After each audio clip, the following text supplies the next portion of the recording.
اسلام نے غلامی کی ترغیب نہیں ہے دی، بلکہ غلامی کو ختم کرنے کا حکم دیا ہے۔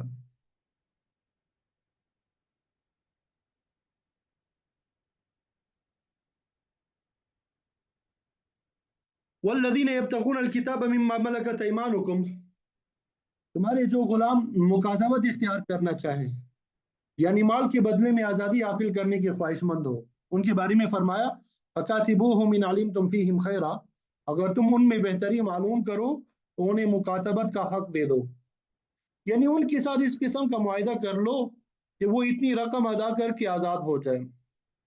بہتری معلوم کرنے سے مراد یہ ہے کہ ایسے غلاموں کی اچھی طرح چھان بین کر لو، ان کی صلاحیت کو جانچ لو کہ آزاد ہو کے اور نکاح کر کے شرافت کی زندگی بسر کریں گے یا بدکاری اور فحاشی کا سبب بنیں گے۔ اگر تم سمجھتے ہو کہ آزاد ہو کے یہ معاشرے کے بہتر افراد ثابت ہوں گے تو ان سے نہ صرف مکاتبت کا معاہدہ لکھ لو بلکہ وَآتُوهُم مِّن مَّالِ اللَّهِ الَّذِي آتَاكُم، جو مال تمہیں اللہ نے دیا ہے اس میں سے ایسے مکاتبت بھی ادا کرو، مال مکاتبت جو ہے وہ بھی ادا کرو، ان کی مدد کرنے ادا کرنے میں مدد کرو تاکہ وہ جلد سے جلد مقررہ رقم ادا کر کے آزادی کی نعمت حاصل کریں۔ ظاہر ہے کہ اس قسم کا مالی تعاون خود مالک سے تو توقع نہیں کیا جا سکتا، کیونکہ اسے تو یہ مال وصول کرنا ہے۔ تو اس حکم کے مخاطب عام صاحب ثروت مومن ہے۔ اس قسم کے باصلاحیت لوگ اگر غلامی کا یہ جو دستانے اس کو اتارنا چاہتے ہیں تو ان کی مدد کرو۔ یہ بھی غلامی کے خاتمے کی اللہ تعالیٰ نے ایک صورت بیان فرمائی ہے۔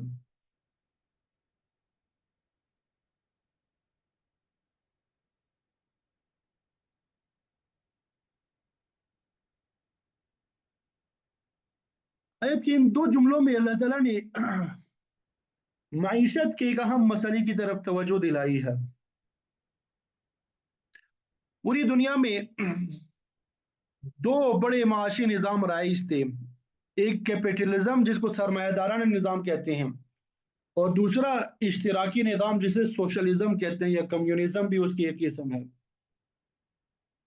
سرمایہ دارانہ نظام کا خلاصہ یہ ہے کیپٹلزم کا کہ اس میں شخصی ملکیت کا تصور پایا جاتا ہے کہ جو آدمی جتنا چاہے جائیداد پیدا کرے، جتنا چاہے خرچ کرے، اس پہ کوئی پابندی نہیں ہے سوائے اس کے کہ وہ حکومت کے مقررہ ٹیکس کو ادا کرتا رہے۔ اس نظام میں بنیادی خرابی یہ ہے کہ نہ تو اس کے ذرائع آمدن پہ جائز و ناجائز کی پابندی ہے، نہ اس کے اخراجات پہ کسی حلت اور حرمت کا اطلاق ہوتا ہے۔ مطلب یہ کہ اگر کوئی شخص بدترین قسم کا کاروبار کرتا ہے یا کوئی آدمی جو ہے وہ زنا کا اڈا چلانا چاہتا ہے، اس کے ذریعے دولت کمانا چاہتا ہے، تو اسے لائسنس جو ہے مل جائے گا، اس کے راستے میں کوئی رکاوٹ نہیں ہوگی۔ اسی طرح اگر کوئی شخص اپنی دولت عیاشی، فحاشی، جوئے، حرام کاری میں خرچ کرتا ہے تو بھی اس پہ کوئی پابندی نہیں ہے۔ آج دنیا میں یہی کچھ ہو رہا ہے، پورے سرمایہ دارانہ نظام جو ہے پوری دنیا میں رائج ہے۔ دوسری طرف اشتراکی نظام ہے جو روس میں، چین میں اور دیگر ممالک میں رائج تھا، پھر وہ تقریباً ختم ہو گیا۔ اس میں برائی یہ ہے کہ اس نظام میں شخصی ملکیت کا کوئی تصور نہیں ہے، بلکہ ہر چیز حکومت کی ملکیت میں ہوتی ہے۔ نہ زمین کسی شخص کی ملکیت میں ہوتی ہے، نہ مکان، نہ فیکٹری، نہ تجارت، تمام وسائل آمدنی حکومت کے تحویل میں ہوتے ہیں، کارکن اپنی محنت کے مطابق معاوضہ پاتے ہیں۔ تو یہ بھی ایک غیر فطری نظام تھا، اس کی بنیاد جو ہے وہ بھی بے دینی پر تھی۔ تو وہ دونوں نظام جو ہے وہ لعنتی تھے۔ اسلام کا معاشی نظام ہی فطرت کے آئین مطابق ہے، صحیح ہے۔ اسلامی نظام معیشت کا خلاصہ یہ ہے کہ ہر چیز کا حقیقی مالک اللہ تعالیٰ ہے، لیکن اس نے عارضی طور پہ انسانوں کو بھی مالک بنا دیا۔ اس کے ساتھ ساتھ اسلام نے لوگوں کو کمانے اور اسی طرح خرچ کرنے میں آزاد نہیں چھوڑا کہ جس طرح چاہے کماؤ، جہاں چاہے خرچ کرو، بلکہ مال کے کمانے اور اس کو خرچ کرنے پہ حلت اور حرمت، جائز اور ناجائز کی پابندیاں عائد کی ہے۔ اسلام نے مال کو جمع کرنے پہ کوئی پابندی نہیں لگائی، بلکہ انسان کو اللہ تعالیٰ کے ادا کردہ مال کے حقوق ادا کرنے کا ضرور پابند بنایا ہے۔ اسلام حلال اور جائز ذرائع سے ہی مال حاصل کرنے کی اجازت دیتا ہے۔ چوری، ڈکیتی، سمگلنگ، فوٹوگرافی، شراب فروشی، جوئے کے ذریعے سے اور بگری کے ذریعے سے مال کی کمائی سے منع کرتا ہے۔ اسی طرح اخراج کے معاملے میں بھی جب آپ خرچ کرنا چاہے صرف جائز امور پہ خرچ کرنے کی اجازت دیتا ہے۔ رسم و رواج پہ خرچ کرنا، کھانے کی چیزوں پہ خرچ کرنا، عیاشی فحاشی بدکاری پہ خرچ کرنا یہ جائز نہیں ہے۔ اسی طرح اللہ تعالیٰ نے جمع شدہ مال میں سے زکوٰۃ کی ادائیگی کا حکم دیا، صدقہ اور خیرات کی تلقین دی ہے، غرباء، مساکین اور ہمسایوں کے حقوق پہ زور دیا، حج، قربانی، عمرہ وغیرہ پہ خرچ کرنے کی تلقین کی ہے، وصیت اور وراثت کا طریقہ بتایا۔ تو اس طرح پوری اسلامی سوسائٹی کو نظم اور ضبط کا پابند کر کے شخصی ملکیت جو ہے اس کے حقوق بھی ادا کر دیے۔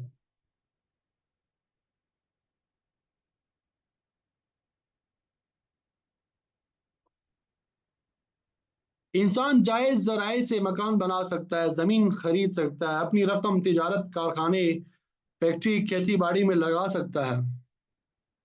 اسلامی معیشت کا ایک بہترین اصول یہ ہے کہ حلال کمائی میں سے مستحقین کو حصہ ادا کرو، تاکہ تمہارا مال صرف امراء میں ہی نہ گردش کرتا رہے بلکہ اس کا رخ اوپر کے طبقے سے نیچے کے طبقے کی طرف ہونا چاہیے، تاکہ اللہ کی مخلوق کا کوئی فرد واحد بھی اپنی بنیادی ضروریات سے محروم نہ رہے۔ تو بہرحال سرمایہ دارانہ نظام اور اشتراکی دونوں نظام جو تھے وہ غیر فطری اور باطل ہے۔ اسلامی نظام معیشت ہی فطری اور جائز ہے۔ تو آج دنیا کی اقتصادی بدحالی کا علاج جو ہے صرف اسلامی نظام میں مضمر ہے۔ ٹھیک ہے، زمانہ جاہلیت میں بعض لوگ جو ہے اپنی لونڈیوں سے ناجائز کمائی کرواتے تھے۔ مدینہ کے منافقوں میں عبداللہ بن ابی کی 6-8 لونڈیاں اسی کام پہ معمور تھی۔ ان میں سے بعض ایمان بھی لا چکی تھی لیکن اپنے مالک کے ہاتھوں مجبور تھی۔ انہوں نے آپ صلی اللہ علیہ وسلم سے اس بات کی شکایت کی تو اللہ تعالیٰ نے یہ حکم نازل فرما دیا، وَلَا تُكْرِهُ فَتَيَاتِكُمْ عَلَى الْبِغَاءِ، کہ اپنی لونڈیوں کو بدکاری پہ مجبور نہ کرو، ان اردنا تحسنا لتبتغوا عرض الحیات الدنیا،